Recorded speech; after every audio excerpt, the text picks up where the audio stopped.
اعوذ باللہ من الشیطان الرجیم بسم اللہ الرحمن الرحیم اللہم صلی علی محمد النبی الامی وعلی آلہ وسلم تسلیما۔ السلام علیکم ورحمۃ اللہ وبرکاتہ۔ تذکرہ ام المومنین حضرت اماں عائشہ رضی اللہ تعالی عنہ۔ اللہ تعالیٰ نے قرآن کریم میں نبی اکرم صلی اللہ علیہ وسلم کی ازواج مطہرات کو اہل ایمان کی روحانی مائیں قرار دیا ہے۔ اولاد کی اخلاقی، علمی اور فکری تربیت میں والد کا کردار بہت زیادہ ہوتا ہے، لیکن ماں کے کردار کا انکار بھی نہیں کیا جا سکتا۔ اہل اسلام کی ان عظیم ماؤں نے اپنے اقوال و فعال، عمدہ اخلاق، اعلیٰ کردار سے امت کی تربیت کی ہے۔ انہی میں ایک عظیم المرتب، عظیم النسبت اور جلیل القدر ماں جناب سیدہ عائشہ صدیقہ رضی اللہ تعالی عنہا بھی ہیں۔ آئیے اپنی اس عظیم ماں کا تذکرہ سنیے۔ نبوت کے 5ویں سال شوال المکرم کے تقریباً آخری ایام میں آپ کی ولادت ہوئی۔ آپ کا نام عائشہ بنت ابو بکر رضی اللہ تعالی عنہا ہے، لقب صدیقہ عمیرہ ہے، جبکہ آپ کا قرآنی اعزاز ام المومنین ہے۔ والدہ کا نام ام رومان ہے۔ انسانی زندگی میں بچپن کا زمانہ بہت اہمیت کا حامل ہوتا ہے۔ عموماً اس زمانے میں بچے یا تو سدھر جاتے ہیں یا پھر بگڑ جاتے ہیں۔ ام المومنین سیدہ عائشہ رضی اللہ تعالی عنہا کا بچپن بہت خوشگوار گزرا۔ چاق و چوبند ہونے کے ساتھ ساتھ بے پناہ صلاحیتوں نے آپ کی شخصیت کا خوب نکھارا۔ علم و ادب سے گہری وابستگی، فطری حاضری جواب، ذکاوت و ذہانت، مذہبی واقفیت اور غیر معمولی قوت حافظہ کی وجہ سے آپ دیگر اپنی ہمجولیوں سے ممتاز حیثیت رکھتی تھیں۔ آپ رضی اللہ تعالی عنہ کی فضیلت و منقبت ہر لمحہ روبہ ترقی کر رہی تھی۔ جہاں آنکھ کھلی وہاں گھر صداقت کا گہوارہ تھا، جہاں جا کر ازدواجی زندگی بسر کی وہاں نبوت کا بسیرا تھا۔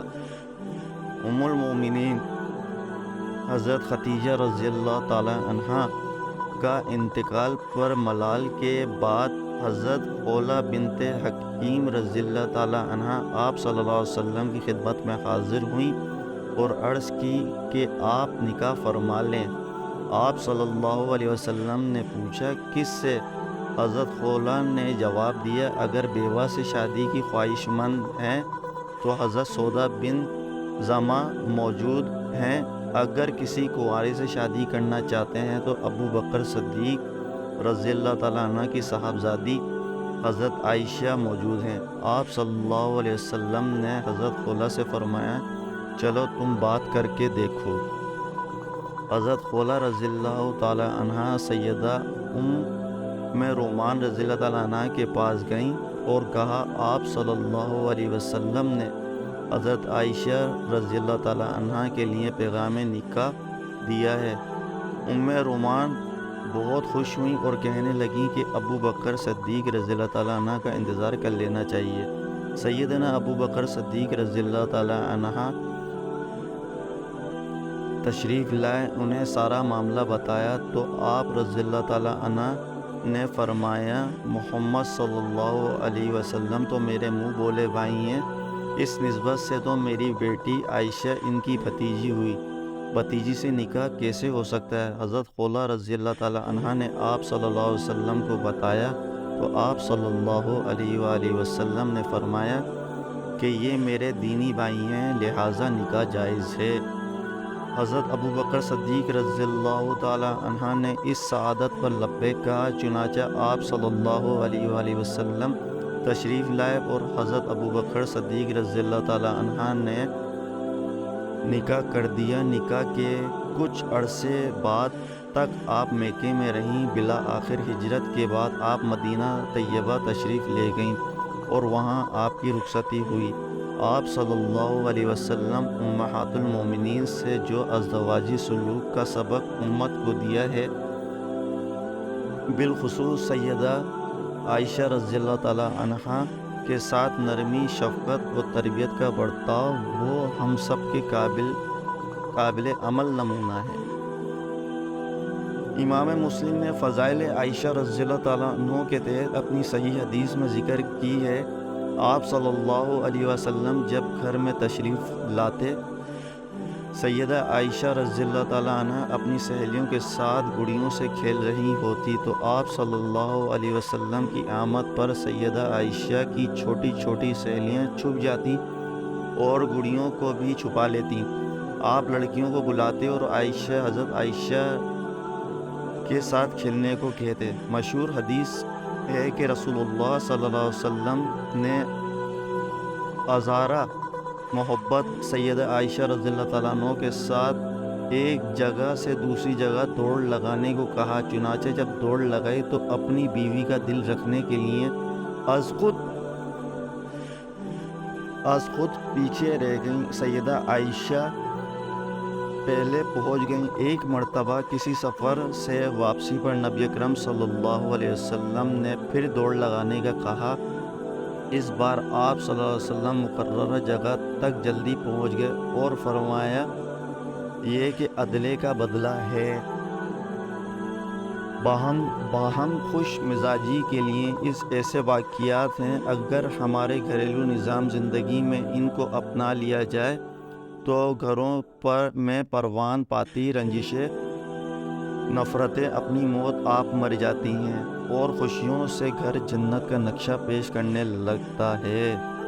نبی اکرم صلی اللہ علیہ وسلم خود فرماتے ہیں کہ مجھے معلم بنا کر بھیجا۔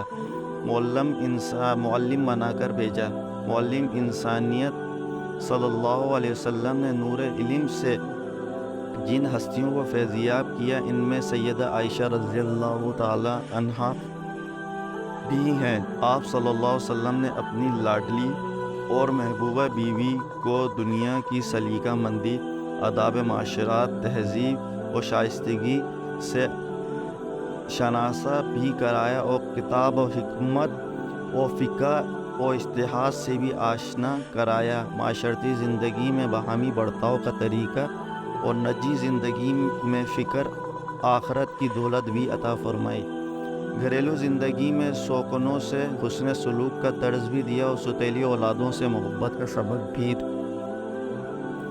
سیدہ عائشہ رضی اللہ تعالی عنہ کے عمدہ اوصاف کی جھلک سیرت کی کتابوں سے چھلک رہی ہے۔ انتہا درجے کی عبادت گزار تھیں، چنانچہ مسند احمد میں ہے کہ نبی اکرم صلی اللہ علیہ وسلم جب تہجد کے لیے اٹھتے تو آپ رضی اللہ تعالی عنہ اٹھتی اور نماز تہجد فرماتی، چاش کی نماز میں کبھی اگر نہ کرتی، اگر روزہ سے ہوتی تو ہوتی۔ ایک دفعہ گرمیوں عرفہ کا دن تھا، آپ روزے سے تھیں، گرمی اس قدر سخت تھی کہ بار بار سر پر پانی ڈالتی۔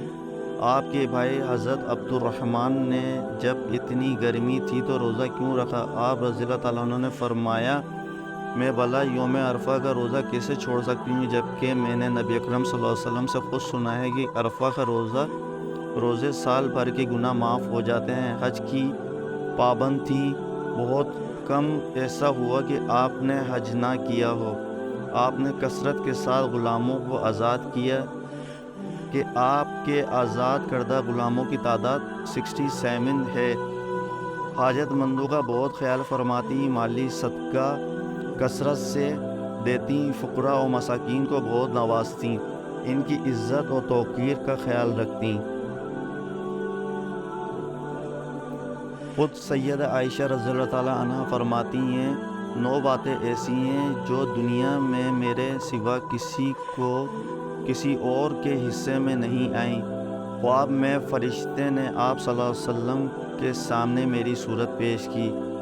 دوسری، 7 سال میں میرے ساتھ نبی اکرم صلی اللہ علیہ وسلم نے نکاح فرمایا۔ تیسری، 9 برس کی عمر میں میری رخصتی ہوئی۔ چوتھی، امہات المومنین میں میرے سوا کوئی بیوی پہلے کنواری نہیں تھی۔ پانچویں، امہات المومنین میں صرف میرے بستر پر قرآن کریم نازل ہوتا۔ چھٹی، مجھے آپ صلی اللہ علیہ وسلم کی محبوب ترین بیوی ہونے کا شرف ہے۔ ساتویں، میرے حق میں قرآن کریم کی آیاتیں اتریں۔ آٹھویں، میں نے جبرائیل امین کو اپنی آنکھوں سے دیکھا۔ نبی رسول اللہ صلی اللہ علیہ وسلم میری گود میں سر رکھ کر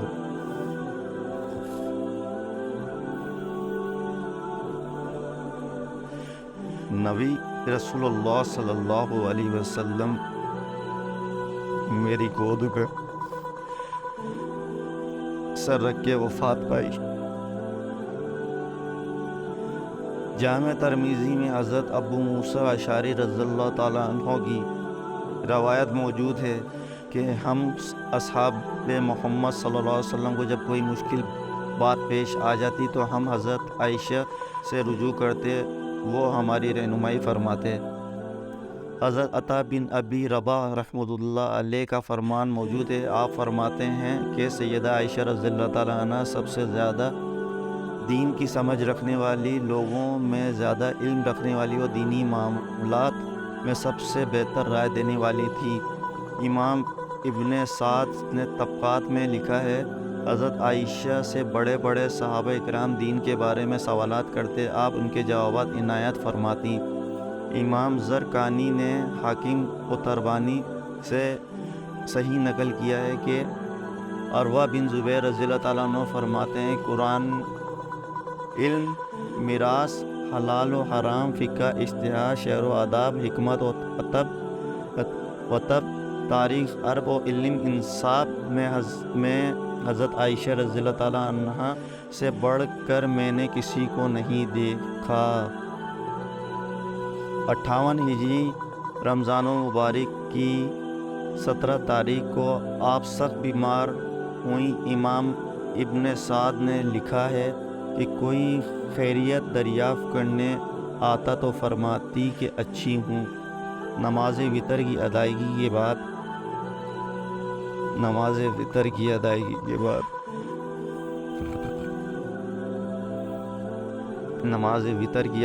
کے بعد آپ اس جہاں سے اس جہاں کو کوچ فرما گئیں، جس کی خواہش سرکار دو عالم صلی اللہ علیہ وسلم نے کے الفاظ سے فرمائی۔ سیدہ ابو ہریرہ رضی اللہ تعالی عنہ ان دنوں مدینہ طیبہ کے قائم مقام حاکم تھے، انہوں نے آپ کا جنازہ پڑھایا۔ آپ رضی اللہ تعالیٰ عنہ کے بھانجوں اور بھتیجوں قاسم، محمد بن ابو بکر، عبداللہ بن عبد الرحمن بن ابو بکر، عبداللہ بن عتیق، عروہ بن زبیر اور عبداللہ بن زبیر نے رسول اللہ صلی اللہ علیہ وسلم کی پیاری زوجہ امت محمدیہ